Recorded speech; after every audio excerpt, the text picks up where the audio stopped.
Hey everybody. Welcome to the Spooky Pizza Gift Shop. My name is Ken. On today's episode of Zinespotting, um, I have some zines to take a look at. And I have not gotten into these two yet. I got this one ordered them all at the same time, got this one super early. So I had a sneak peek. And then these two arrived like 2 days later. So this one this is a very fancy little heavy duty craft uh, shipping container, which is pretty amazing. So look at this. They put this in a little bag. I was very happy to see this out here.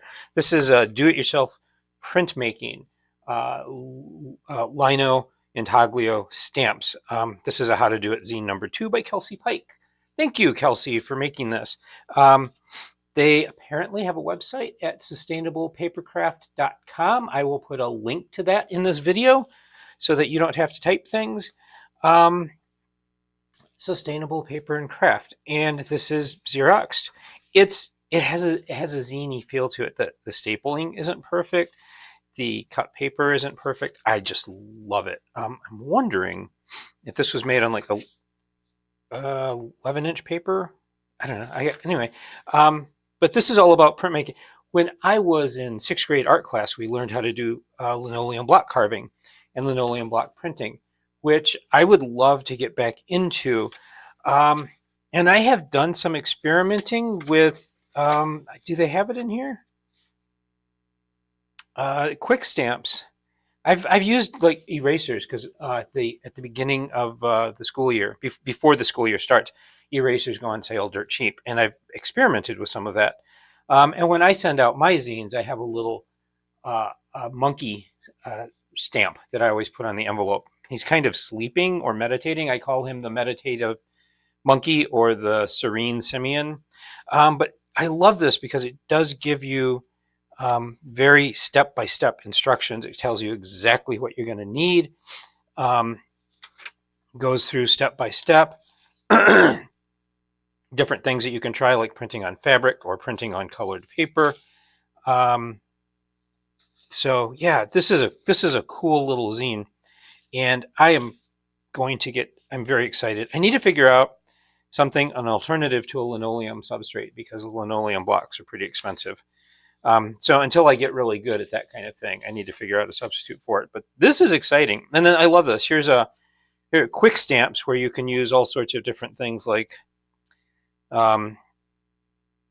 it's a collagraph here. It's made from various textured and low relief objects. Choose your materials and compose them on a piece of cardboard. Remember, your images will be reversed. And there's a whole list of things here that you can try. So I will definitely try that. And if I get comfortable with it to the point where I feel like I can share it, I will put it on this video. This is what I love, though. This is the whole reason I ordered it, is this illustration here shows the difference between relief and intaglio printing. So relief printing is like your typical rubber stamp where the raised portions, the tops of those bits, get the ink. With intaglio, you shove the ink into the recessed portions and then you push the paper down onto it.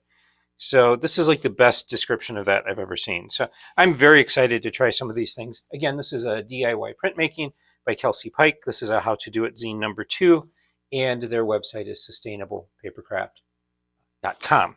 So we will get to that. This one is from Canada, and I know what that one is. I forget. Oh, I know what this one is. This one's really cool. This one is, I feel bad because I saw this on Reddit, and I'm like, oh, that's so cool. I'm going to order it. And then I kind of forgot about it. And then one day I'm like, why is this tab open? And like, oh yeah, I was going to order this. So this is, there's lots of stuff here. This is MOLT. It's a zine about spiders by Iz Murphy. It says spiders shed their skin, and so do we. Very true. We just do it in different ways. Hi, thanks so much for purchasing MOLT. I hope you enjoy. Also include a little bonus zine. Have a great day, cool person. And look at the drawing. I love it. Oh, and that's our bonus zine. We'll come back to this. This is heavy paper. So spiders keep, this is like a children's book almost, the way it's laid out. I love it. And look at look at the collage. I would love to do collage, but I'm not very good at collage. But here's a drawing of a spider, And then here are their 8 eyes, and these are human eyes that they've cut out of magazines. I love it. And as inspiration, here are just like little rough sketches of spiders, which, oh, this is fantastic. And again, the same collage effect applied up here and here. I love this. And this heavy paper is absolutely amazing. I've heard people say that human skin takes 6 years to shed completely. It's so slow that we don't notice it. Oh, wow. This is so cool. And they are Moody Insect Art on Instagram. And they included a copy of the receipt as well, which I always do too. So this is cool. I love this.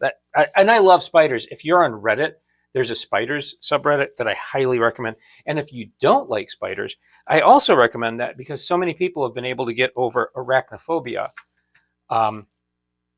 by looking at that subreddit and just learning more about spiders. And sometimes when we have an irrational fear of a critter like spiders, it's just a matter of learning more about them, and then we lose our fears. So choose your character. Oops, you died. It sucks, but don't worry too much. You get to come back. Choice number 1, almost cat. So you died. You get to choose your character. Choice 1 is almost cat. Choice 2 is Gary the Soda Man. Choice 3 is upside down tree. And the color on this is fantastic. Oh, I love this. Choice number 4 is Rock Wizard. Yes, this rock is alive and Earth's most powerful life form. Hey, remember the Horta in Star Trek? The original Star Trek? There you go. So Rock Wizards could be a thing. Choice number 5 is purple. Did you know the color purple is sentient? I have long suspected that. Everything that is purple is alive. It just can't speak or move. Choice number 6, Bella and the Ghost. This is so adorable. I love the colors. This is amazing. I love it. So thank you so much, Iz. You have some fantastic zines here.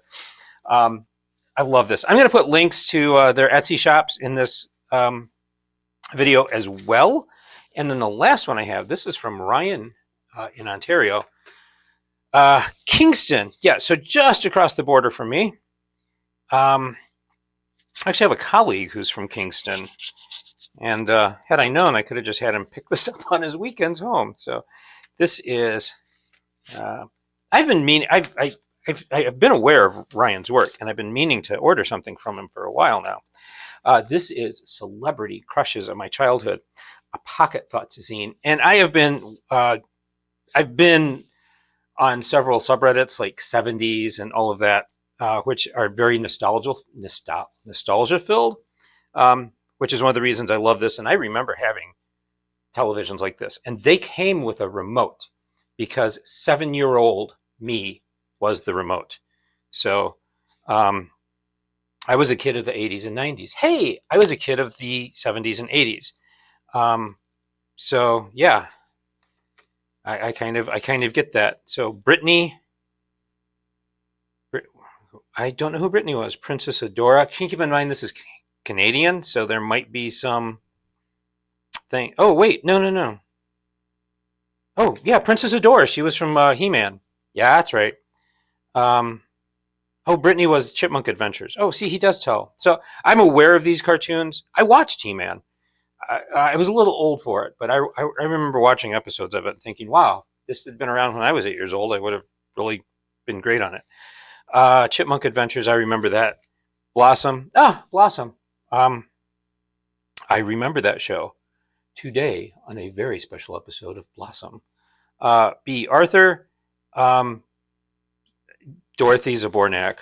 Yes, I loved everything B. Arthur ever did. And she was a genuinely great person in real life. Stephanie Tanner from Full House, I think.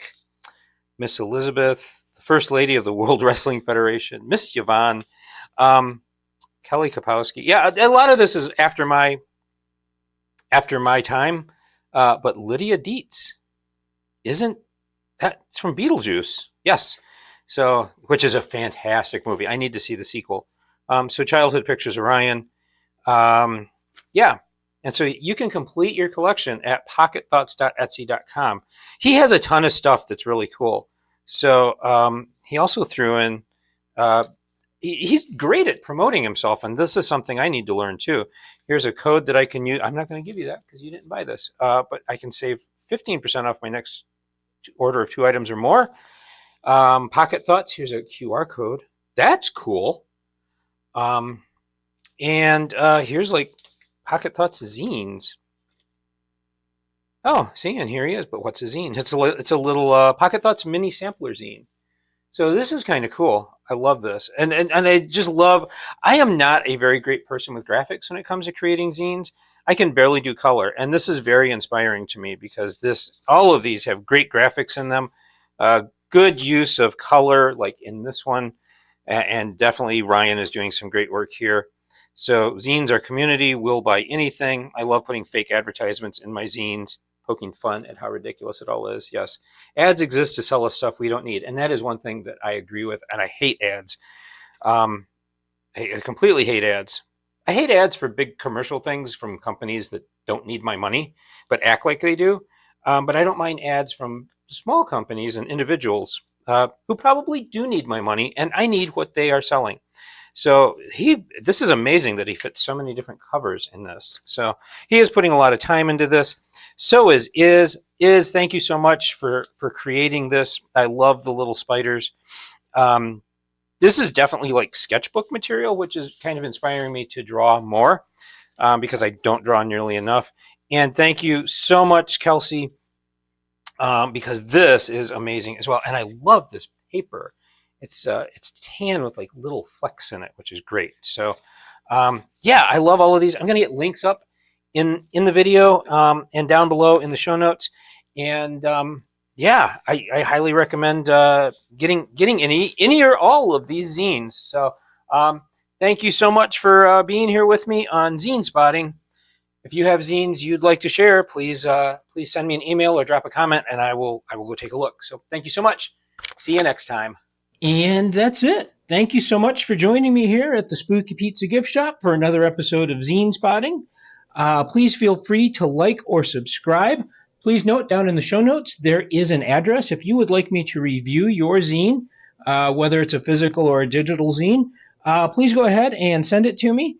I will get that reviewed and get that posted here. If you have a question or a comment, please feel free to drop a note. I do love to read everything, and I do eventually respond, generally on the weekends because I'm pretty busy during the week. Until next time, have a great day, have a great week, and be careful out there.